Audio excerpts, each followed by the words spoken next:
Firman Tuhan menyampaikan bahwa manusia diciptakan menurut gambar Allah. Sebagai ciptaan Tuhan yang tertinggi, dalam dijadikan serupa dengan gambarnya, manusia diberikan kebebasan. Tahukah kamu, kebebasan inilah yang menjadi dasar mengapa sebuah bangsa juga harus merdeka.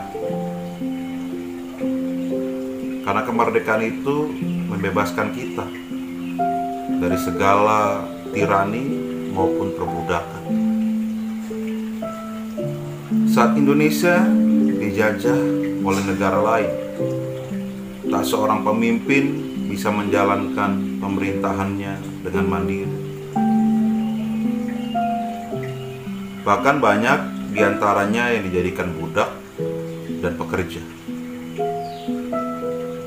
Kemudian sekelompok pemuda dengan berani berdiri melawan penjajah sampai dalam prosesnya yang sangat panjang hingga Indonesia akhirnya merdeka pada tanggal 17 Agustus 1945. Saat itu semua orang merasa bangga dengan kemerdekaan itu. Lalu apa selanjutnya yang kita akan lakukan? Apa yang membuat kita bisa terus menikmati kemerdekaan itu? Lalu apa definisi kemerdekaan menurut kita? Apa langkah-langkah berikutnya untuk mengisi kemerdekaan ini? Di dalam Yohanes 8 ayat 32, Yesus menyampaikan tentang bentuk kemerdekaan yang lebih dalam lagi. Bukan sekedar kemerdekaan dari negara lain, tapi ini kemerdekaan yang sungguh punya esensi luar biasa. Kemerdekaan yang berkaitan dengan tubuh, jiwa, dan roh kita. Tuhan mau membebaskan kita dari semua bentuk ikatan dan belenggu yang berusaha mencegah kita untuk menjadi seperti apa yang Tuhan inginkan. Kemerdekaan yang Tuhan inginkan adalah benar-benar kita penyerahan diri 100% kepada Tuhan. Kemerdekaan ini berbicara tentang bagaimana kita mau terus berjuang sehingga kita bisa seperti apa yang Tuhan inginkan. Kemerdekaan seperti apa? Dan kemerdekaan di bagian mana saja yang harus kita perjuangkan? Kemerdekaan yang harus kita perjuangkan adalah dalam pikiran kita. Di dalam pikiran ini seringkali kita bermain-main. Seringkali kita menganggap bahwa pikiran kita ini adalah segalanya. Pikiran bisa menawan kita. Pikiran bisa membuat kita menjadi orang yang benar. Pikiran bisa membuat kita menjadi orang yang berdosa juga. Ketika kita memikirkan hal-hal yang salah, ketika kita memikirkan hal-hal yang negatif, maka itu akan berdampak kepada seluruh tubuh kita. Pikiran yang salah bisa membuat kita menjadi orang yang merasa paling benar. Pikiran yang salah membuat kita orang yang mudah mengkritik pemerintah kah? Mengkritik pasangan kita, mengkritik orang tua kita, mengkritik komunitas kita ada di situ, mengkritik gereja kita, bahkan mengkritik hamba-hamba Tuhan. Semua dari pikiran. Tuhan ingin kita menemukan kebenaran, bukan berdasarkan hanya pikiran kita, logika kita saja, tapi ada pembaharuan budi di sana. Pikiran kita yang dibaharui, cara berpikir, konsep berpikir yang baru, yang seturut dengan kebenaran firman Tuhan.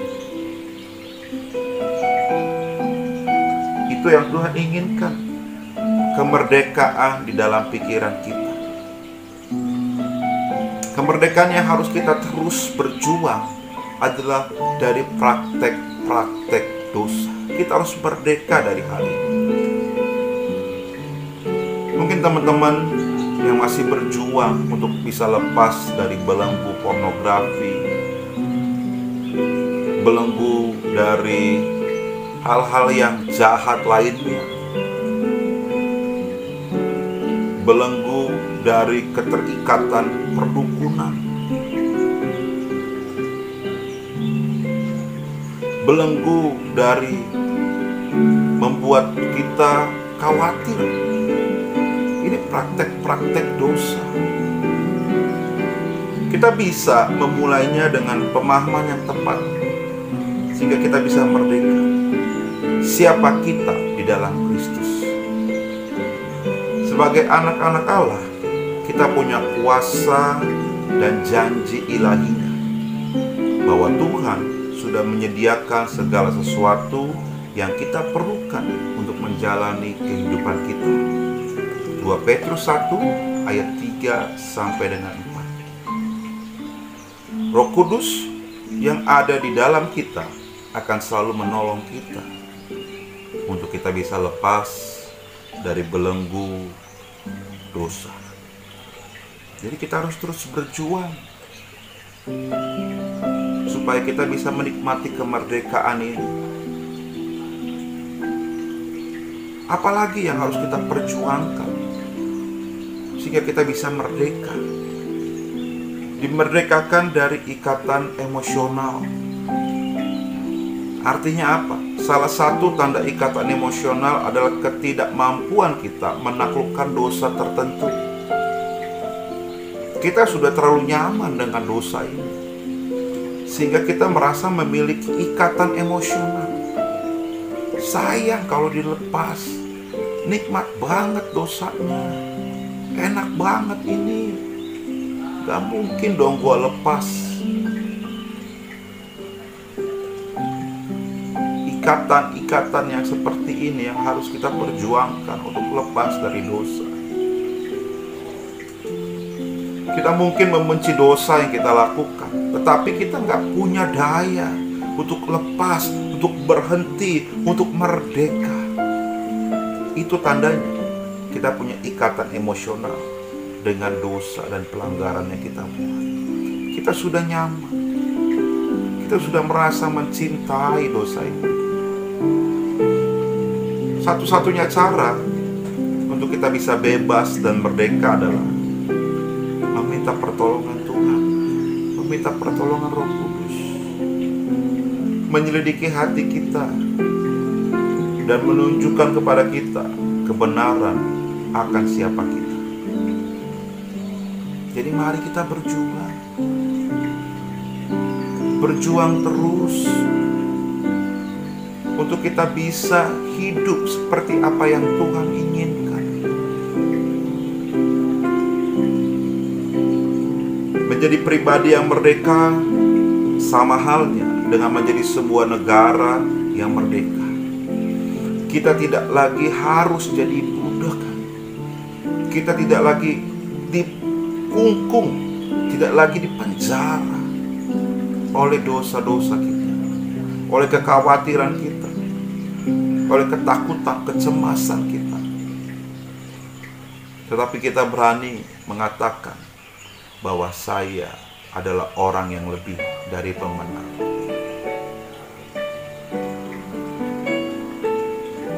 Lebih dari pemenang. Tetaplah berjuang, jangan pernah menyerah, dan tetaplah menikmati kemerdekaan yang dari Tuhan. Tuhan Yesus memberkati.